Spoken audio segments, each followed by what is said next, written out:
This is Think Tank. I'm Jarrel. Welcome to all of you in Trinidad and Tobago and around the world. Crime in this country for some time continues to attract international attention. A 2023 article by The Guardian described Trinidad as grappling with a national crisis of violence.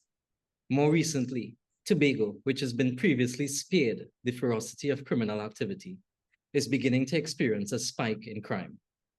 An Express editorial listed the murder rate in Tobago as almost the same when compared to Trinidad. No one is safe. Following the sharp increase in criminal activity, Farley Augustine, Chief Secretary of the Tobago House of Assembly, was quick to point out how disastrous the upward trend of crime will affect Tobago's tourism industry. Crime has the potential to affect so much more. Here's what I think. With 15 murders recorded over one weekend, this country seems to be at a tipping point with our crime responsiveness. Although I say in my column that we've become numb to crime, this should not equal complacence. To be sure, the majority of the population voted for an administration twice that is quite clearly incapable of doing an effective crime-fighting job that is of critical importance. In the same way that we voted for this, we can choose to vote for something else. This is the most radical thing that we can do. Go against our culture of tribal politics and vote in the best interest of our country. This is not to excuse those who already occupy positions which carry incredible responsibility for improving the state of crime. They have become the face of our failure, but they've done little to guarantee success. During a time when criminal activity has skyrocketed, our best anti-crime initiatives were a song competition designed to steer young people away from crime, and increased roadblocks, which more often than not increased the frustration by the public toward the Trinidad and Tobago Police Service, TTPS. Inconveniencing law-abiding citizens is akin to biting the hand that you expect to feed you, since the TTPS must desperately gain the confidence of the public if it is to make significant progress in its already failing crime strategies. Can a viable response be to provide qualifying citizens with licensed firearms, essentially giving power to the people? I don't believe this should be, but this is the point that we've gotten to. Our best crime-fighting strategy must be an interconnected one, with involvement at the individual, communal, societal, and national levels. Every segment of the population working in their own way to achieve peace and stability. This is just a theory, however. To put this into practice, we must have the right people in positions of power who can fulfill their duty to us, the people. Here with me on Think Tank is Member of Parliament Anita Haynes-Alleyne.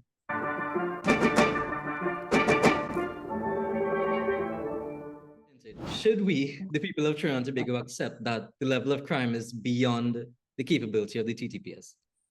No, we should not have to accept that the level of crime is beyond the TTPS. But as it stands right now, I understand why that is the feeling, why that is the sentiment that we have as citizens. I mean, we get messages, whether it is on WhatsApp, whether it is in the news, you know, we're inundated with messages when a murder happens, a home invasion, something. And so it seems, well, it feels to me as a citizen as well, out of control.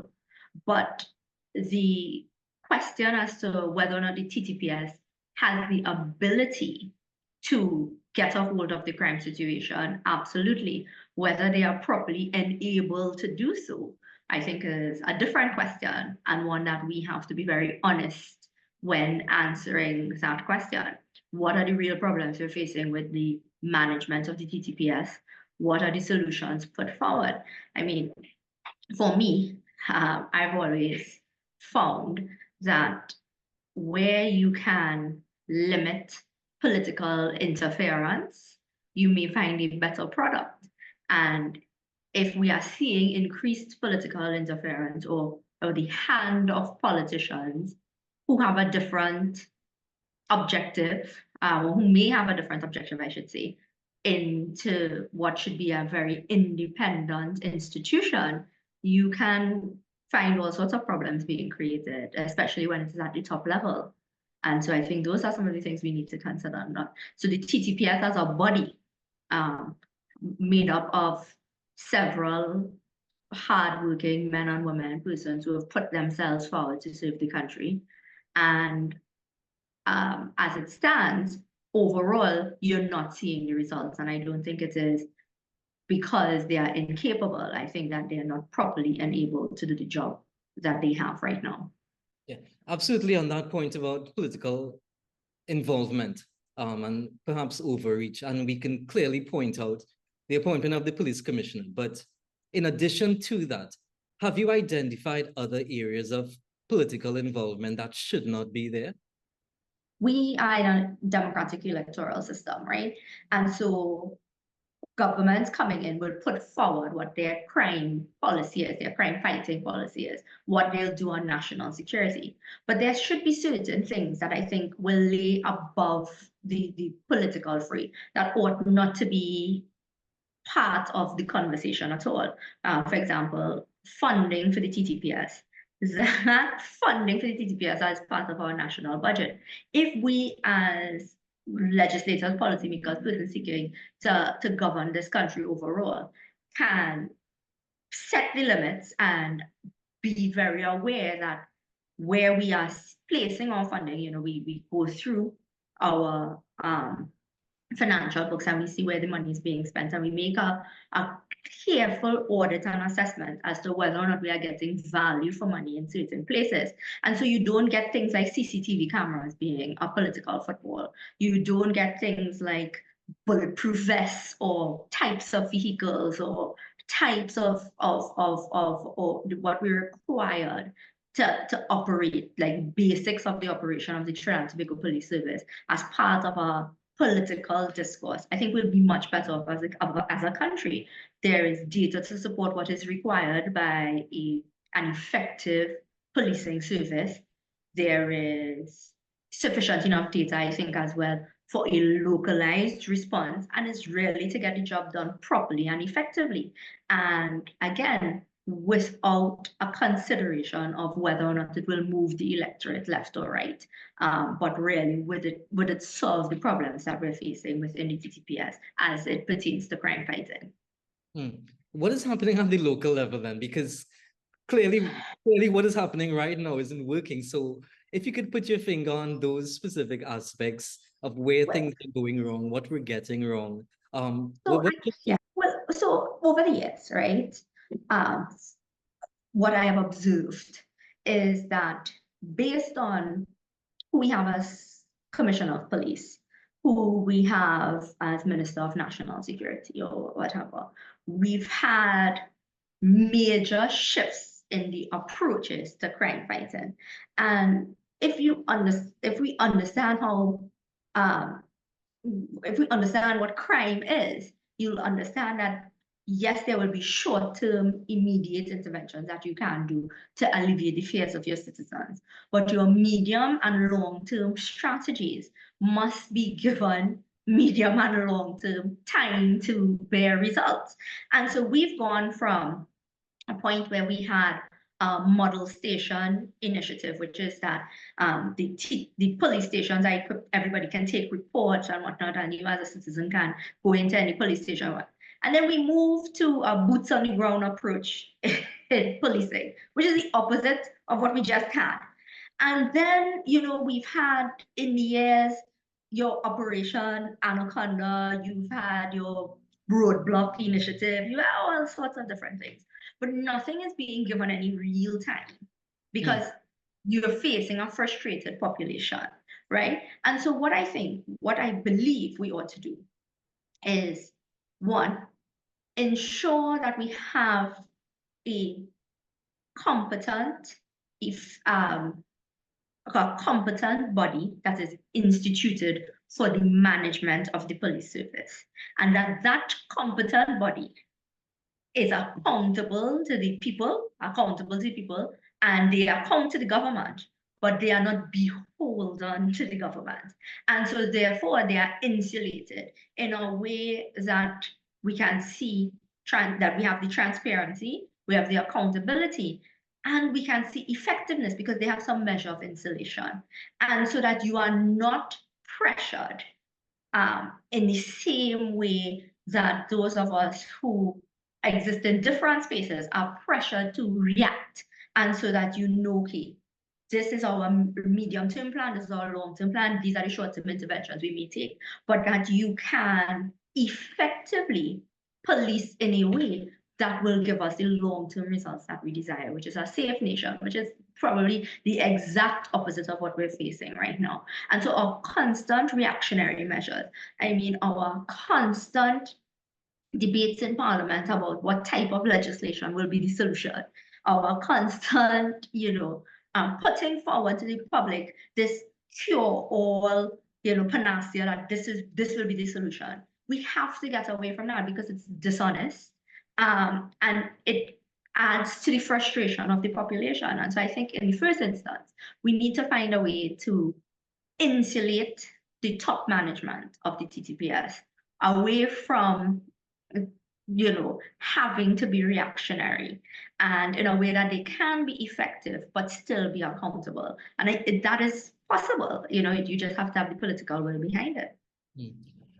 In that long-term strategy, young people feature for obvious reasons. They are the future, and we want to ensure that. In 2022, you mentioned the impact of crime on children. And as Shadow Minister of Education, you've no doubt been more involved in that and more spoken about that.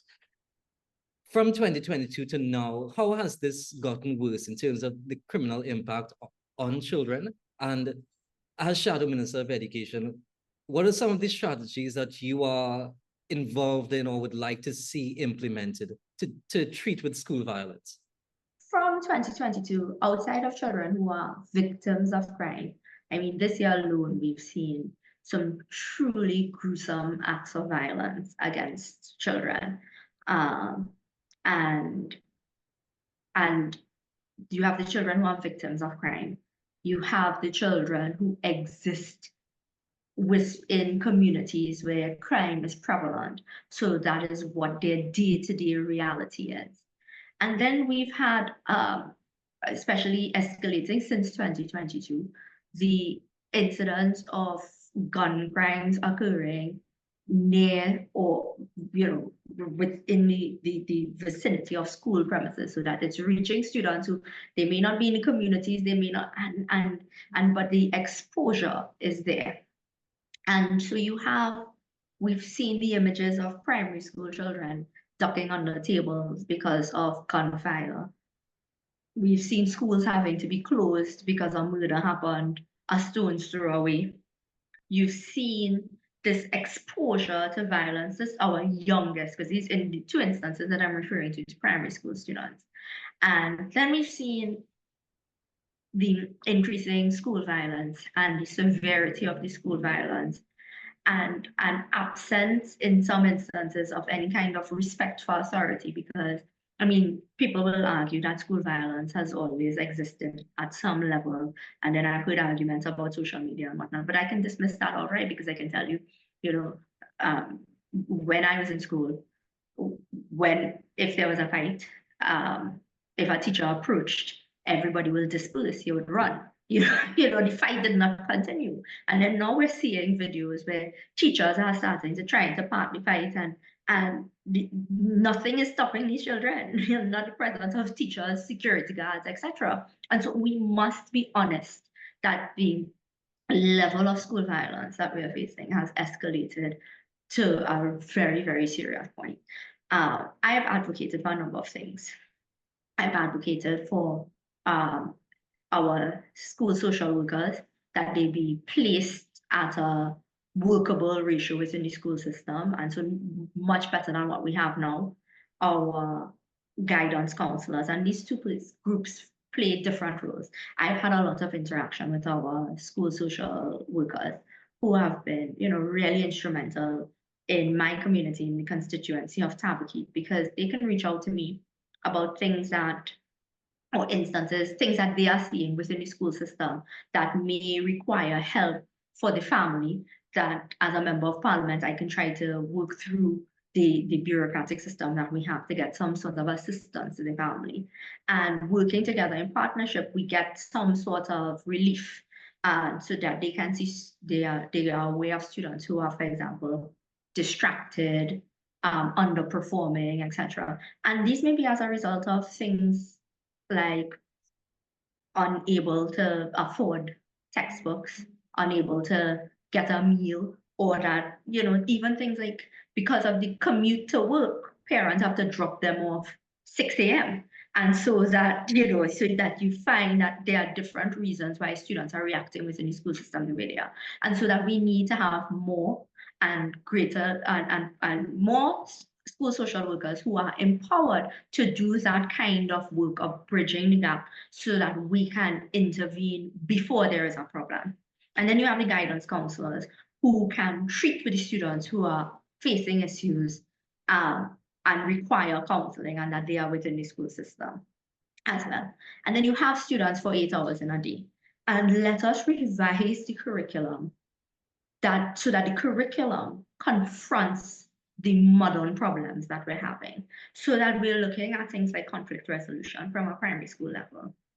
You're looking at things like anger management from the primary school level, so that before you get to the space of secondary school, you understand how to treat with your emotions, you understand, and let us use the knowledge and emotional intelligence, etc., that we've had the benefit as humanity from gathering over the past few years, utilize it within the curriculum. There is no need for a curriculum to be stagnant and in the same way that it was always, not recognizing that modern problems require modern solutions. And if it is that you're saying children are exposed to that much more because of the internet and whatnot, well, let's expose them in the curriculum to how to handle and better cope with their emotions.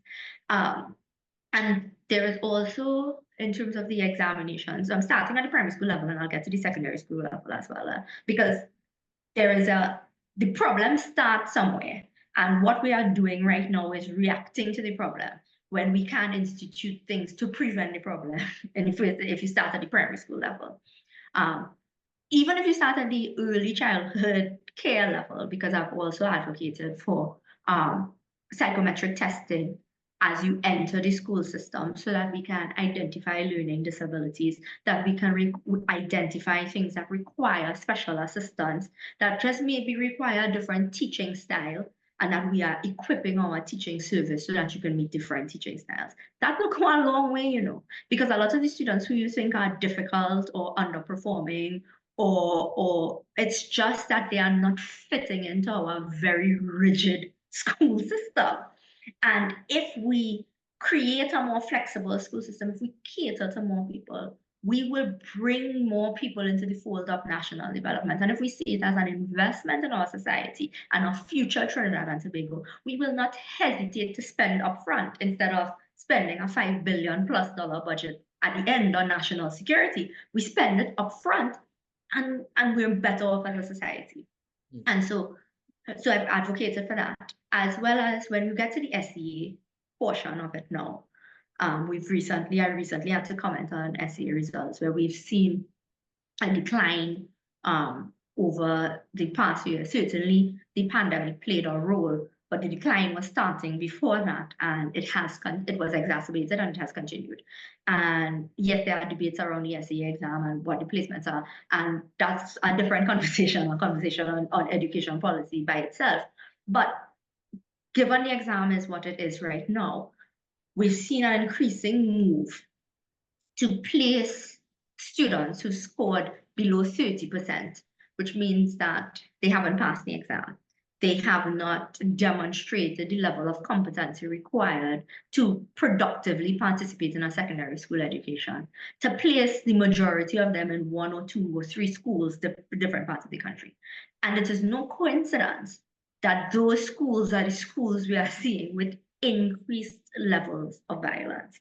So that you've given a school students who require more, whether it is more supervision, more intervention in terms of getting into the curriculum, or what is required to at least get your maths and English and whatever you decide to do, whether it be technical, vocational studies, whether it be to continue on their academic course. You've given the school more students who require more, and you've not equipped the schools with what they need to deliver on their mandate, which again would be going back to school social workers, guidance counselors. And then if you had started at an early age in primary school, you can now again continue in the secondary school curriculum, reinforcing and adapting to the teenagers now as they are getting older, the questions of conflict resolution, anger management, how to relate with your peers, and that you are instilling again that violence is not the answer. But not only is it not the answer, that you show them the way to work through the issues. I mean, why is it that you're looking at things like mediation and stuff at the end when you enter a court system rather than before? And these are the things that we ought to be looking at, to have a curriculum that is designed to create solutions for the problems that we're facing, that is designed to enhance the total person that is the student. And we move away from what we have now, which is a curriculum designed for persons who can take exams well. I've always done well in school because I'm a good exam taker, but questions of critical thinking and analysis and whatnot, you get that at university level. And if we all don't go to university, then we're not getting it at all, So those are the things that I passionately advocate for. That every chance I get, I raise it. I genuinely believe that if what we've been putting forward are short-term solutions to our school violence problem, no long-term interventions, no medium-term interventions. We are not setting any targets. We just see a problem and we run quickly and we say, okay, we'll bring police in schools and we'll do this, and the students will be suspended or expelled. And when you expel the student, right? What happens? The student is expelled. The problem go away. What have we done? And yes, consequences factions, absolutely. But these are children. So how are you introducing things like rehabilitation, reformation, second chances, a way to improve yourself, and are we equipping our students to do so? Also within the education sector, I think we need as well focus on the teachers, retraining, retooling our teachers so that again you are providing modern solutions to modern problems, and we go from there. And within the community level, we'll working along with school social workers, etc. We get to do things like when we do homework centers, or if we do parenting classes, etc. We know which communities to target, we know which areas to target, and that's really, I think, the nexus of a community approach, a school approach, a curriculum approach, and a solution-oriented approach to school violence, and indeed any future crime problem that we may be facing. Regarding the nature of more fire user licenses, because the opposition leader did make this statement and it caused quite a stir. Now, I don't want to be political about on this show, but we really can't escape politics. But I at least wanted to ask you, is that the crime mentality to have, the best anti-crime mentality to ensure that more citizens who have license to hold firearms, is that a solution? Whether or not it is a solution to the crime problem, I'll give you a little background on me. I believe that the smaller your government is, the less interventions you have government-wise, the better your country would run. And the government is supposed to be a manager in certain spaces, but not so involved in other places that that you create barriers to efficiency. And so what we have right now, I think, is I know the opposition leader has proposed firearm users license as a solution to crime. And I think really it's more of a solution to the fear of crime, so that you have a sense that you can defend yourself. You're not sitting ducks in your home, which is the mindset behind the stand your ground legislation and the whole response to the home invasions we've been seeing all the time.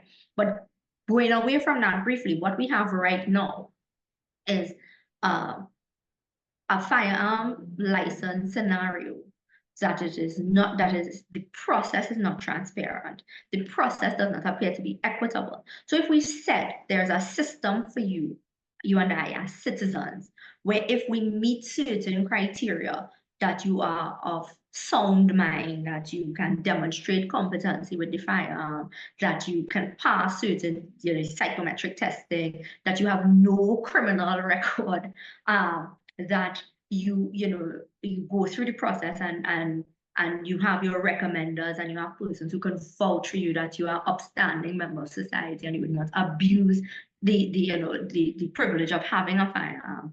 If you met this criteria and you go forward in the process, and the process is so obscure that you could meet all the criteria and still have no idea where in the system your access to a license is. I think that's a problem.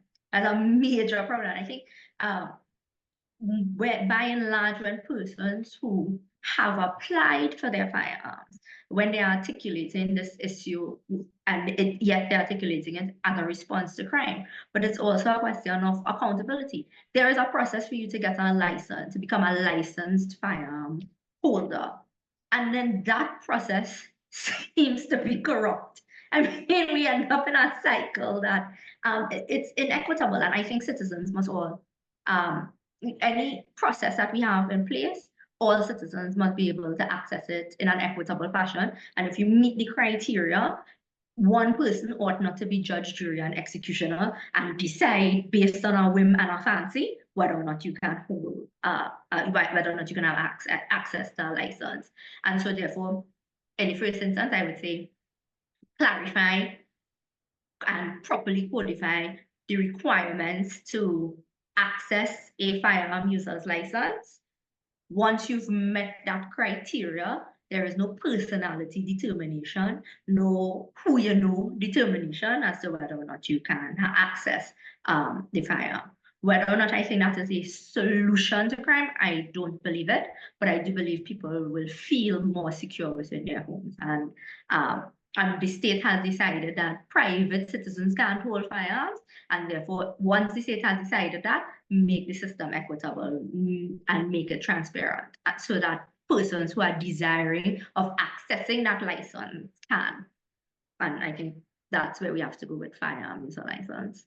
Yeah. You mentioned the FUL application process, which is in itself corrupt and has been for some time. Correct.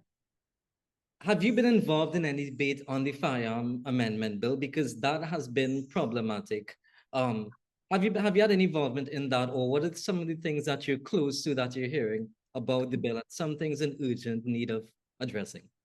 Well, in 2019, as a senator, I would have been part of one of the many firearm amendment debates.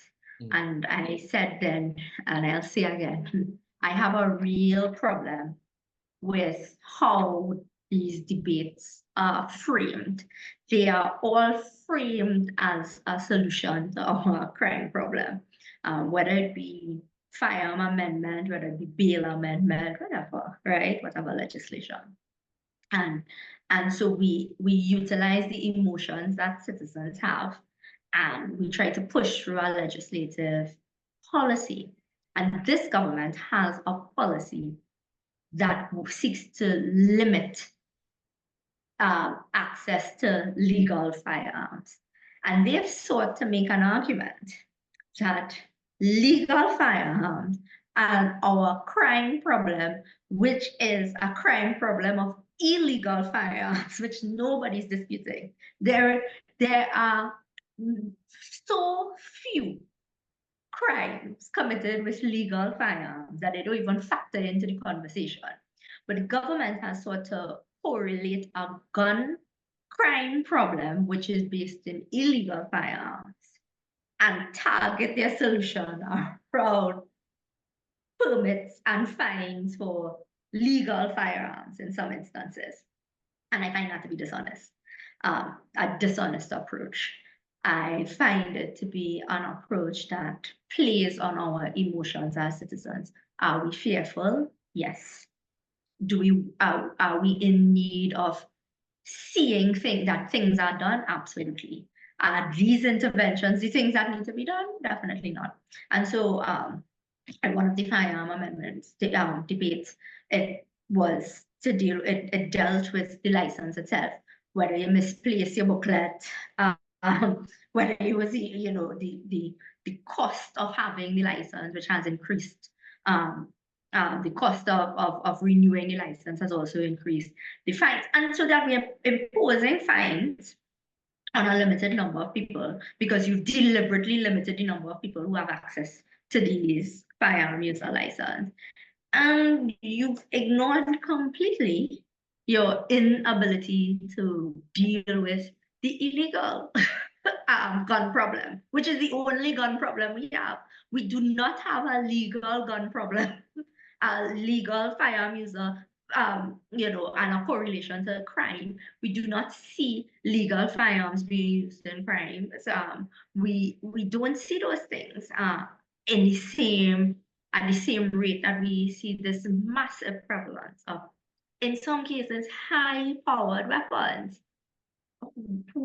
No permits, no idea how they came into the country, no tracking, and they exist. And you know, and then the other solution to that was that if you're found with an illegal firearm, that they want to deny bail. And again, seeking to comfort citizens by saying this no bail is a strict approach to crime fighting. But in reality, you are lowering the bar on yourself, because the fact is, you ought to, as a government, as a policy making agency, as an executive, say our real issue is that there's a lack of consequence for actions. And one, the justice system is too slow to deliver any real consequence actions. Two, we have a conviction problem. So how are you going from an arrest to a conviction? And once you can move from an arrest to a conviction quickly, your bail becomes irrelevant because bail is to secure your attendance to court. So bail is that it means you are some sort of flight risk, we will lose you, or that you are at a very high risk of committing another crime while you are awaiting trial or awaiting your trial or your day in court before. But you are still, under our system, innocent until proven guilty. And so therefore, as a system, if you know the people guilty, find a way to prove it very quickly, and then the bail does not become an issue. And so that is the firearm amendment bills that we've had seeks to, when they do treat with illegal firearms, they seek to look at bail, they seek to increase the penalties and whatnot. And again, completely ignoring our problems of our slow justice system and our inability to get convictions. And if we can't solve that, we have solved absolutely nothing. Yeah, we talk about the three branches of government and the judiciaries. It seems to be a disconnection in terms of how those arms operate. I like the point you raised about the expectation, because you said something to the effect of how it's being reframed. The public seems to expect that is going to be a solution. I want to speculate a bit. If you do become education minister and or a minister, a cabinet minister, knowing that there's a general election next year, yes, in addition to reframing proposed bills in a way that the public doesn't expect too much or expects the correct thing, as part of that, as if you were to become education minister, how would you work towards rehabilitating teenagers who might be involved in gangs or any kind of criminal activity? Yeah. I'll go back again to all the interventions that I'm suggesting now, especially if you are already exposed to gang and gang culture. I mean, clearly here as well, this is where we really need to use our data and target our interventions. We know the students, or the ought to know the students who are not coming into school or who are part of the school system because of their age, but not part of the school system, so they're not attending, etc. We've had startling numbers around school dropout. We had a number during the COVID-19 pandemic of 47,000 plus students never accessing online learning. I make that point every single time because it is a horrendously scary point to me. Because this is not that they logged on once and then log on again. This is not that they logged on periodically. They never came. Go on, right, from the system. And then we had numbers coming in via the Freedom of Information Act. We that certain media houses would have put forward to the military to get the information. So the information wasn't forthcoming easily. That you had I think 1,000, 1,300 thereabouts just drop out from the system. And so we know people are either dropping out totally or effectively dropping out. So maybe they show up once a month, etc. Right. And we know that, and then we do nothing about it. We know that they are no longer part of the school system, that they are under the age of 18, 16, which is the CSEC age. And so therefore they've not completed their secondary school education.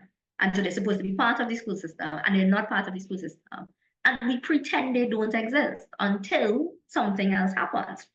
And so I have seen over the past few years the reduction in funding to the school social workers, that program.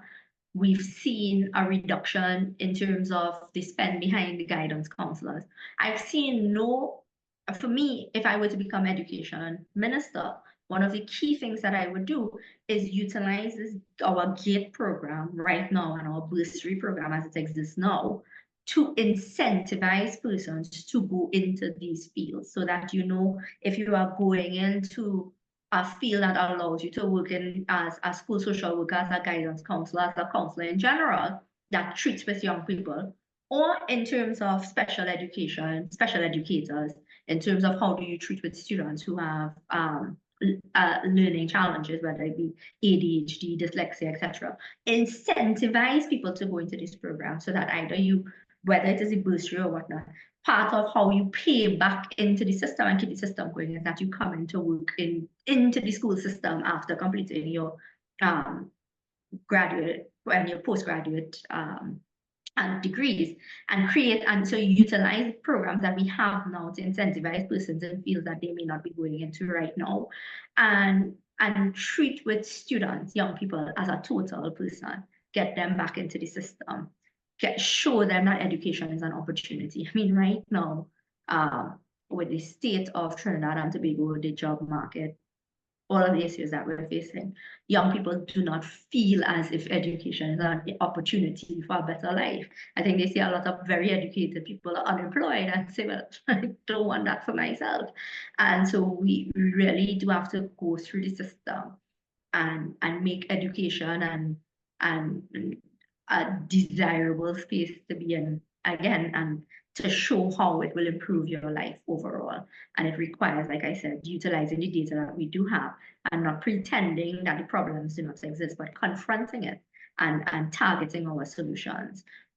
We know the students who have dropped out of the system. We know the areas that they live in. We know the challenges that they're facing. And we just seem unwilling to meet them where they are. And that is the problem that we're facing right now. Yeah, no doubt. All of these, everything we've talked about really is part of a long line of strategies as we work towards that goal. It's everything that we talked about. Anita, thank you for being part of our think tank. I'm so happy to be here. And, feel free to reach out to me as these issues go on. I think Trinidad and Tobago will benefit from an area of political discourse that takes us away from political parties and onto issues. And I think I applaud you for what you're doing. Thank you. And thank you to everyone watching and listening. See you next time.